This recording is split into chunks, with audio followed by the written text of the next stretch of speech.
This story is the daughter of the King Ron, and it's after Sorcha Mish Lawis. There are many islands in the north of Scotland. So many islands, some inhabited by seals alone, others inhabited by humans and seals. And on this one island, there were seals, the Ron, who are selkies, who can change themselves from seals to humans and back again at will. And the King Ron lived on this island, and to all his scattered folk, he administered justice through the islands.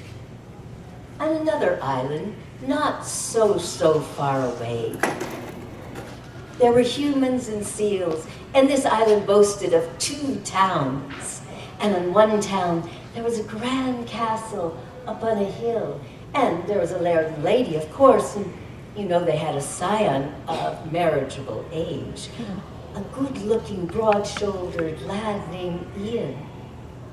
And all the girls used to follow Ian through the day. Oh, good morning, Ian. How is it going?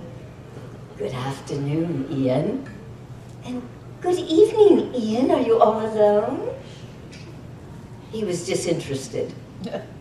Now, he knew he was of marriageable age and therefore had a duty to co-produce an offspring. And so to that end, he wrote down on a piece of paper all the names of the least odious young women he knew, one after the other. And then he tore them into strips, put them in a container, and he went out to sea in his small boat, for that is where he was calm, and that is where he made his best decisions. And so in the boat, he caught sail right away, and he took a name out. Ugh. Then he took another name out. What was I thinking? And another name, and so forth. He was not paying attention to where he was going, and a squall came up. And, oh, he was facing a sheer cliff. And then a voice hollered down, "Mister, turn your boat around or you'll be smashed to bits." Oh, he looked up into the face of the loveliest lass he had ever seen, and he scarce took his eyes off her. And he turned his boat around the island and clambered up the back. Wait, I want to speak with you." And she was sitting there rather demurely, and they spoke for hours, he being Ian and she being Fiona. And he said, "Well, Fiona, where are you from?" "Oh, from here." Here? It was a barren island with squat wind-blown trees. And he said, "Well, I would like to speak to your father. Is he here?" "Oh, no," but he noticed the whole time that her eyes are out on the horizon and they're tracking a silver gleam. "Well, when's your father gonna be here?" "Oh, maybe tomorrow, or the next day, or maybe next week." "Oh, I will come back because I would like to talk with him about us." Us? Yes. They bade each other a fond farewell. They were smitten with each other, and he clambered down to his boat. And he came back in just a few days. He could think of nothing else, and either could she.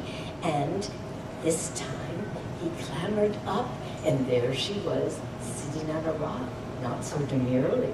And he talked and talked to her, and then he noticed her eyes again were tracking some silver gleam out near the horizon. And he said, "Is your father coming today?" And she said, "Oh, maybe." And then the ground shook.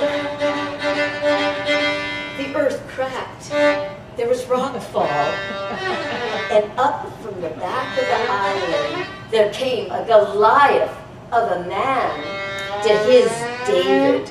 And he wasn't slinging no stones, I'll tell you that much.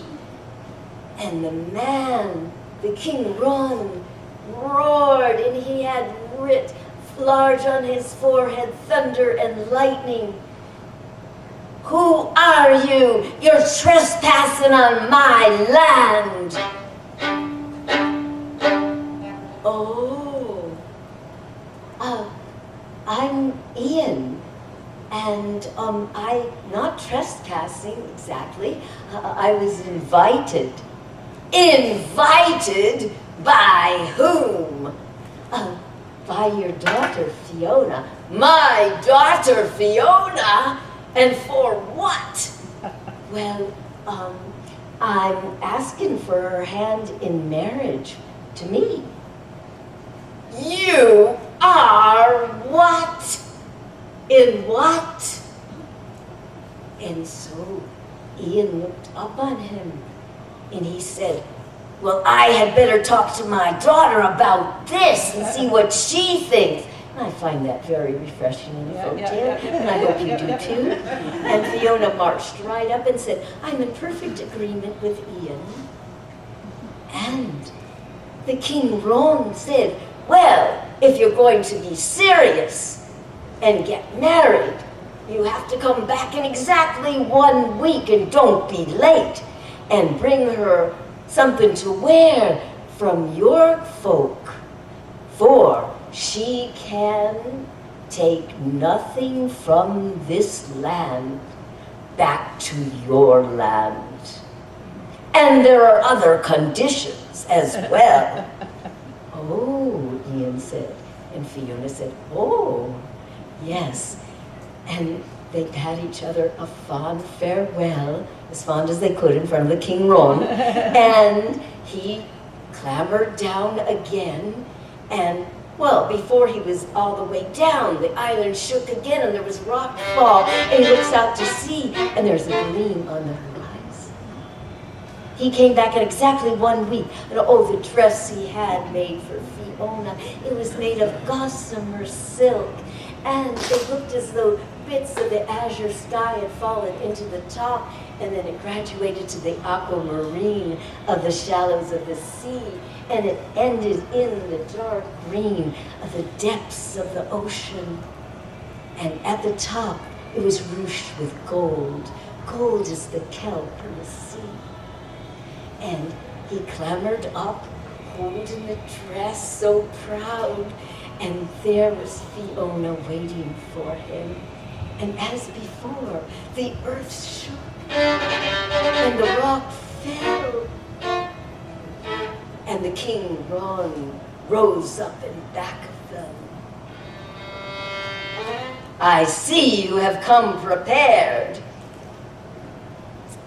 And now, the most important condition of your marriage is that Ian, you, if you ever raise your voice in anger to my Fiona, she is bidden to come back here to me, and she can take no thing from your world back to this world.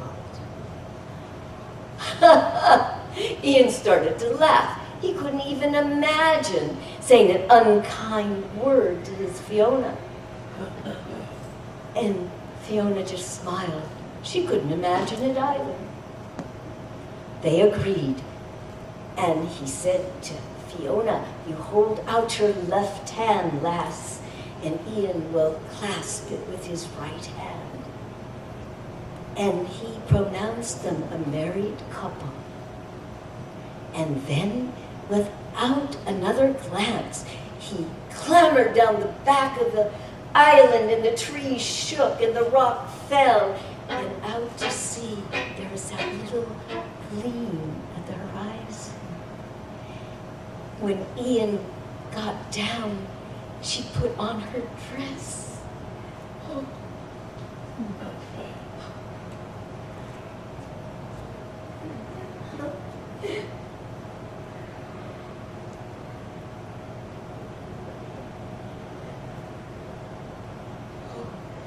never had anything like this. And she stepped into the boat, and he noticed she didn't have her shoes. Ugh, I forgot your shoes. It doesn't matter at all. And they sailed back to his land. Oh, the crowd was waiting for them in a fine carriage with 4 ebony steeds. And when she stepped out of the boat, everyone saw she was barefoot, and they loved her all the more for it. And the story got around. Well, Ian, in his travels around the countryside, met a country lass, and now here she is, Our Lady. They had a most magnificent time for the first couple of years. She was as if a girl at her first time at Disneyland, over and over. Of course, in their land, it was more like a girl at the county fair. She was so eager to take everything in. Now, the 3rd year, you might imagine, nature took its course, and there was a wee bairn lying in the cradle up in the nursery. And Ian, the party animal, kept wanting her to go out night after night as before. And she would say, Ian, I can't go out because the babe is too young. Have patience, it won't be that long. But that is exactly what Ian lacked, patience. And he continued to go out night after night with his friends and left Fiona alone with the babe. Now, one night, they'd gone merrymaking at another island, and a storm broke out. And in the storm, well, there was no social media, no telephone. He couldn't call and say, we can't make it home. And she just waited, and waited, and waited. And when he came in the next morning, he went up the stairs to the nursery, and there was Fiona, and there was the cradle with the bairn in it, and Fiona was just staring out at the sea. Fiona! At the sound of his voice, the bairn started to cry. Fiona, can't you keep that babe from crying?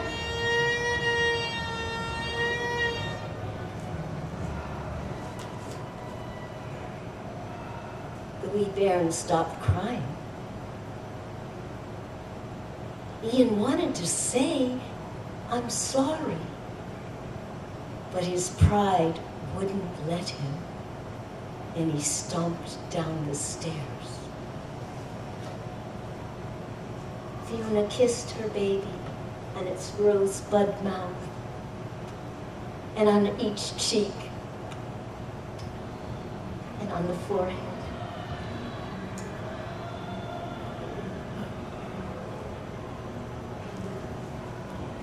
The next morning, Ian felt contrite, and he went up the stairs. Fiona? There in the cradle lay the bairn, but the room was empty. He went downstairs quickly. The cook had not seen her for breakfast. He went into the stable. Her horse was still there, and he knew. And he walked, no, he ran, no, he stumbled all the way on the rock-strewn path to the cliff that overlooked the sea. There were her clothes, folded neatly, one atop the other.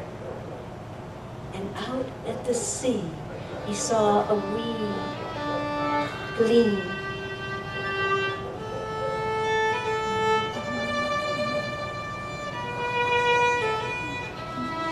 Fiona!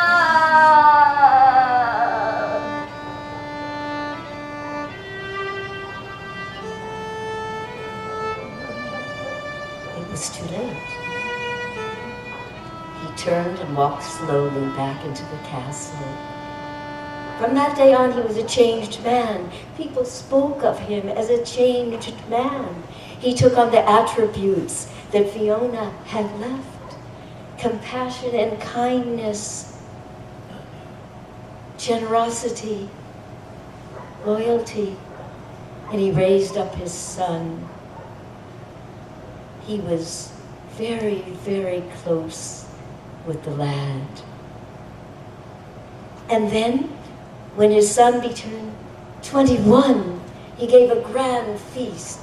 And after the dinner, he gave him the many keys to the many properties. And his son said, "No, 'tis not my time, father.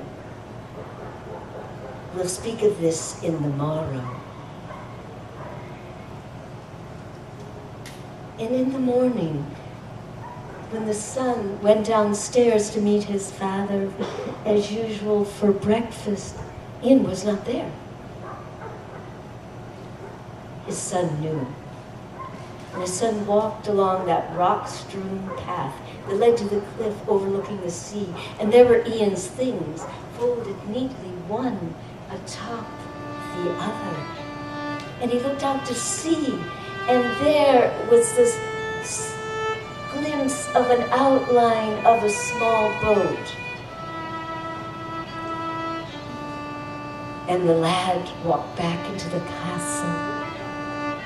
Now, some folks say that Ian's boat capsized in a storm because boards came back and washed up along the shore. Others said no, he went to the Western Isles, where the saints lived because he'd become to resemble them.